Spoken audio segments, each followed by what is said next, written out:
আসসালামু আলাইকুম, কেমন আছেন সবাই? অ্যান্ড আপনাদেরকে ওয়েলকাম করতেছি আমি স্নোতে। বর্তমানে আমি আছি হলো যে জিজু আইসল্যান্ড।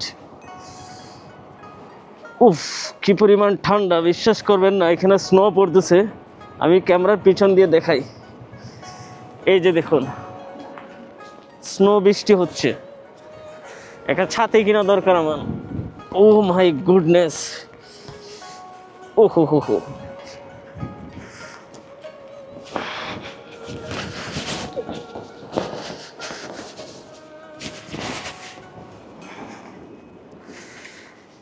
জেজু আইসল্যান্ডের তাপমাত্রা খুবই অস্বাভাবিক। তুষারপাত হচ্ছে এখানে।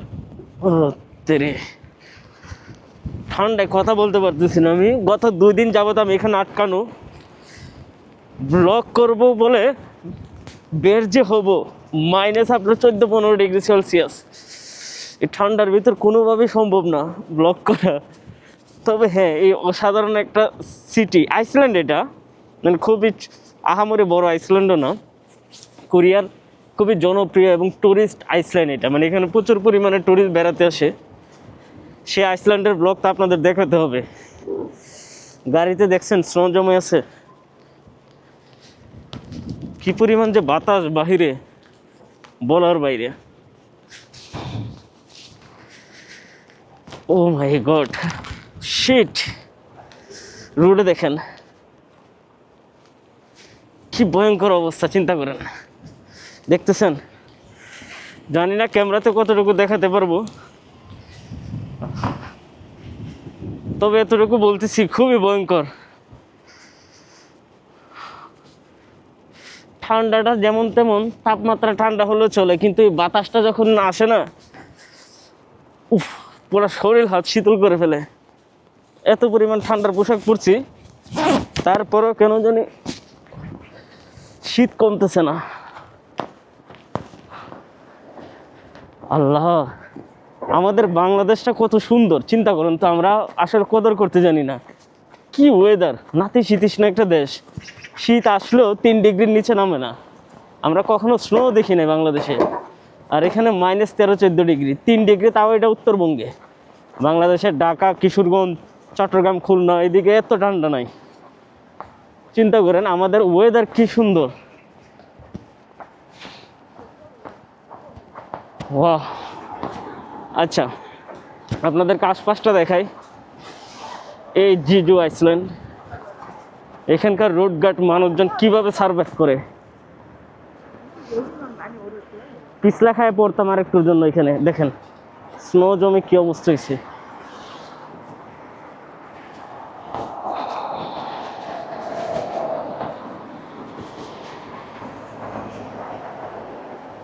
এখানে সেলুনে মেয়েরা চুল কাটে। ওয়াও, এই জিনিসটা তো খুবই ভালো।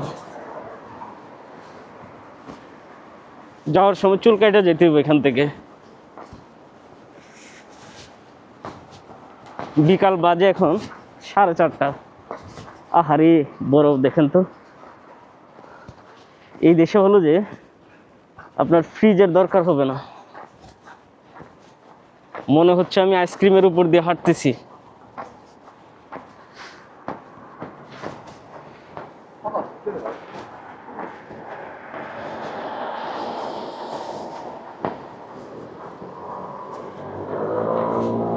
রোড পার হতে হবে আমার এখন।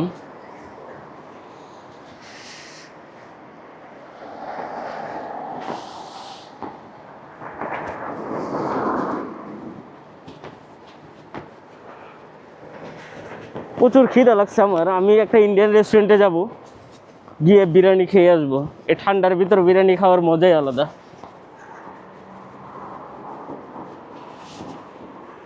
একটা জিনিস চিন্তা করেন, সেটা হলো যে আমি গ্রামের একটা সাধারণ ছেলে, ওয়ার্ল্ড ট্যুর দেওয়ার জন্য, অর্থাৎ বিশ্ব ভ্রমণ করার জন্য বের হয়েছি। তার উপর এমন এমন দেশে, এমন এমন লোকেশনে যাই। দেখেন কি অবস্থা। ওকে, যেটা বলতেছিলাম, এমন এমন দেশের এমন এমন লোকেশনে যাই যেখানে সচরাচর বাঙালিরা ঘুরতে যায় না। এই যে দেখুন, সাউথ কোরিয়াতে যারা বেড়াতে আসে তারা বুসান সিটি পর্যন্ত যায়। অথবা সিওল। আর আমি বর্তমানে জেজু আইসল্যান্ডে চলে আসছি। অথবা কিছুদিন আগে আমি কিন্তু আফ্রিকা ভ্রমণ করে আসছি। আফ্রিকার ভিতর কেনিয়ার দেশটাতে ডিয়ানি বিচ নামে একটা এলাকা আছে, সবাই হয়তো যায় সাফারি করার জন্য, বাট আমি অদ্ভুত কিছু জায়গা যেগুলো আমি চেষ্টা করি এক্সপ্লোর করার জন্য এবং আপনাদেরকে দেখানোর জন্য, আমি আমার ক্যামেরার মাধ্যমে যেন ভিন্ন কিছু দেখতে পারেন মতো। উহু, আমরা এখন চলে যাচ্ছি স্ট্রিট এরিয়াতে। মাশাআল্লাহ, দেখেন কি জোস, কিছু লোকে জগিং করতেছে। ওয়াও, ওদের হাঁটা দেখে আমারও মনে হচ্ছে যে কিছুক্ষণ দৌড়াই আমিও এ বরফের ভিতর। সিরিয়াসলি ভালোই হবে। এখানে কি লবস্টার, ওয়াও, লাইভ কিচেন আছে এখানে, এই যে দেখুন। তবে একটা জিনিস যেটা না বললেই নয়, খুবই কালারফুল, খুবই পরিষ্কার এবং খুবই ক্লিন জেজু আইসল্যান্ড।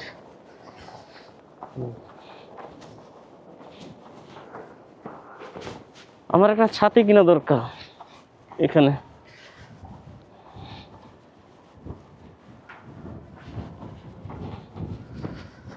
ওয়াও, মাশাআল্লাহ, আমার কাছে ভালোই লাগতেছে, জানি না আপনাদের কাছে কেমন লাগতেছে। আজকের ব্লগের টপিক কিন্তু এটা বোঝাতে চাচ্ছি আমি আপনাদেরকে যে জেজু আইসল্যান্ডের মানুষজনের জীবনযাপন কিভাবে করে, রুটঘাট কেমন হয়ে থাকে, এ সম্পর্কে আইডিয়া দেওয়ার চেষ্টা করতেছি।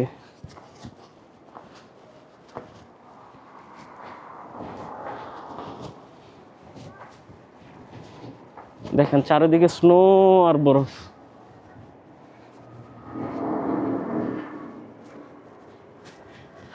এই শীতের ভিতরে ওরা কিভাবে জীবনযাপন করে,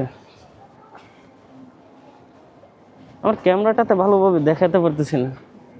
এখানে হলো শামুক, কি বিশাল বড় বড়।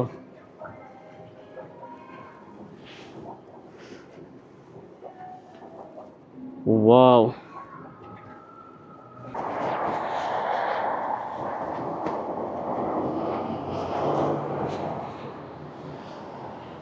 বন্ধুরা, শীতে আমাকে লিটারেলি কাঁপায় ফেলতেছে। আমি ক্যামেরা অফ করে দিয়েছিলাম বিকজ চারপাশে এত পরিমাণের মিউজিক যেটা বলার বাহিরে। এটা হলো এখানকার খুবই ফেমাস স্ট্রিট এরিয়া, যেখানে বিভিন্ন ব্র্যান্ডের ক্লথ, ফুড, সব কিছু এখানে দেখা যাচ্ছে, সব বিশেষ করে। আবার একটা জিনিস এখানে দেখলাম, থাইল্যান্ডের মতো এখানে কিন্তু প্রচুর পরিমাণের স্পাও পর্যন্ত আছে। সিরিয়াসলি জিনিসটা কিন্তু অবাক করার মতো। কিন্তু এত মিউজিক কেন, আমি এটাই বুঝি না। আমার এই একটা কোয়েশ্চেন, দিনের বেলা এক এক দোকানে এক এক ধরনের মিউজিক, কে শুনে কারটা কে জানে। এটা স্বাভাবিক, মিউজিক থাকারই কথা, যেহেতু একটা স্ট্রিট এরিয়া। আমি খুঁজতেছি মানি এক্সচেঞ্জ, আমার পকেট পুরো খালি হয়ে গেছে, একটা টাকাও না এখন। মানি এক্সচেঞ্জ না করলে আবার খাওয়াও যাবে না, সাথে ডলার আনছিলাম। যারা ট্রাভেল করেন তাদের জন্য একটা উপদেশ, কখনো যদি একটা দেশ ট্রাভেল করেন, ডলারের পাশাপাশি চেষ্টা করবেন একটা দুইটা কার্ডে ডলার ইনভেস্ট করে আনার জন্য। এতে বিপদ আপদে কিন্তু প্রচুর হেল্প হয়। রেস্টুরেন্টে একটা বিল দিতে গেলেন অথবা কোনো কিছু কিনতে গেলেন, এটা আপনার জন্য অনেক হেল্পফুল হবে। এখানে কার্ড ইউজ প্রচুর চলে সব দোকানে। স্নোগুলো চোখের ভিতরে এসে পড়তেছে, যার কারণে আমার ভিডিও বানাতে প্রবলেম হচ্ছে। সানগ্লাস আনা দরকার ছিল আমার, কিন্তু রোদ আছে, তার উপরে স্নো পড়তেছে। ওয়াও, জিনিসটা বড়ই অদ্ভুত। মাশাআল্লাহ, টুরিস্ট ইনফরমেশন সেন্টারও আছে এখানে দেখা যাচ্ছে। পাবলিক টয়লেট দিয়ে দিছে রোডে, এই জিনিসটা একটা ভালো লাগার দিক যে পাবলিক টয়লেট আছে এখানে।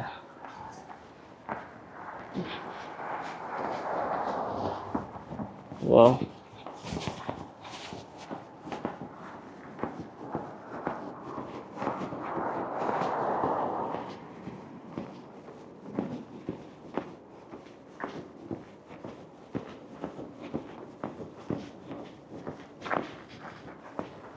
রাস্তায় নিয়ে পড়ে যাই আমি এই বরফের ভিতরে।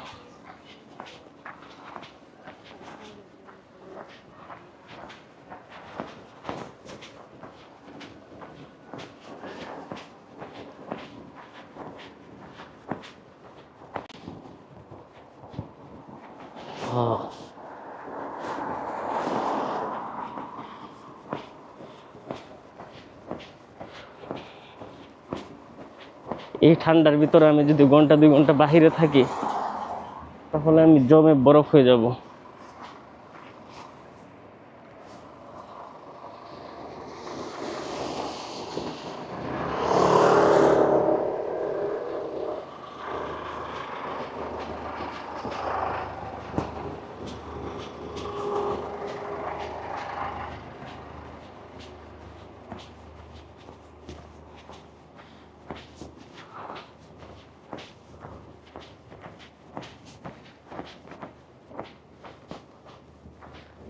আমরা এই গলিটা ধরে হাঁটি, দেখি সামনে কি আছে দেখার মতো।